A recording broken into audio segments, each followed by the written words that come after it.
Alrighty, let's get started. Today we'll be looking at a verse not usually associated with sci-fi. Yes, today we're talking about the SCP Foundation. As you can probably tell from the title, we're covering the classic iteration of SCP-2722, which is now cataloged as SCP-2117, but to its current owners is known as the SCPS Solidarity. So without further ado,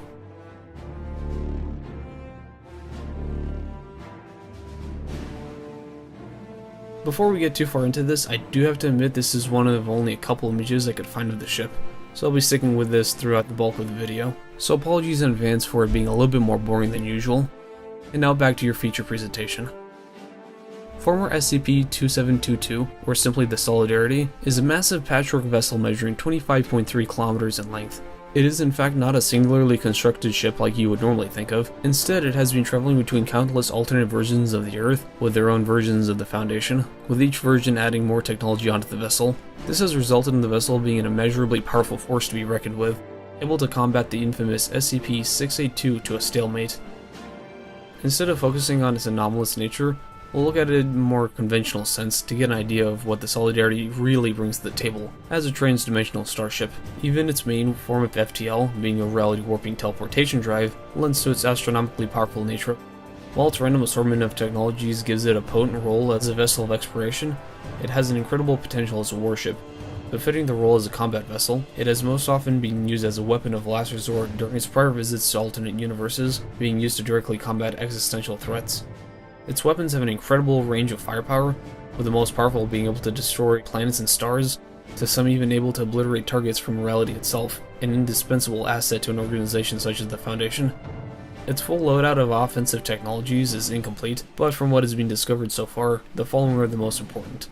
First up is a stellar-level telekinetic system, able to move stars and other objects through gravitational manipulation. In combat, however, this can be used to move dangerous phenomena such as black holes or neutron stars at enemy vessels, or simply hold them in place, so it's pretty much the ultimate combat utility tool. Next up are the dedicated strategic level weapon systems, starting off with a wave motion particle cannon that can heavily damage planets, a set of 102 relativistic cluster bomb launchers equipped with reality warping warheads, and an atomic disrupting sphere that can shred targets via a form of reality warping. Finally, the more normal tactical level weapons that can be used in a more conventional battle. Moving on, we have an enhanced thermonuclear missile launcher with an unknown maximum yield, so caution while using it. A set of 3 massive 2-kilometer long railguns that can easily punch through most enemy warships, and a defensively oriented grid of 600 Viper laser Sea-Wiz, with each rated at 100 megawatts, making it a very powerful form of point defense. Though it does have a handful of lesser weapons, their setup and design make them inconsequential in a normal space combat scenario. That being said, it does carry a set of earthquake-level weaponized speakers that can be used in atmosphere in more of a sonic ground attack role. On the defensive side of things, the list is thankfully much shorter. It's equipped with a shield generator of sorts, with the shielding being completely indestructible thanks to possible reality warping technology, yet again. Besides the 600 point defense lasers, it also packs 37 all-purpose electronic warfare drones that are able to disable or override enemy electronics. Should the shield somehow be overcome, it also has a layer of active armor that can cover 81% of the vessel within a second, and even a lockdown system that doesn't allow entry into the vessel, no matter the means. Again, likely via reality warping, and if all that is still insufficient, the vessel is damaged. It has an entire ecosystem of automated singing repair drones that can rebuild any part of the ship extremely quickly. As would be fitting of a ship its size, it also carries a handful of support craft in its hangars or sternly attached. Most offensively, it has 24 GRU combat fighters with a length of 15 meters apiece and equipped with thermonuclear weaponry. Needless to say, they are quite potent for their size. Attached to the exterior of the main ship is a separate, though massive, evacuation vessel, measuring 6,150 meters, with correspondingly massive cargo bays. Lastly is a series of 3 or more Type 4 von Braun landing craft, with only 3 found so far, though room for dozens more is available in its hangars.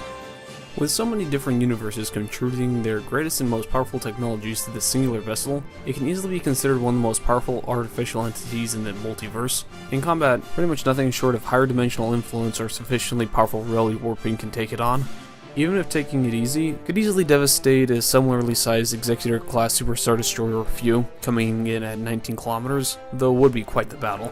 All in all, don't cross this ship without an overpowered superweapon of your own.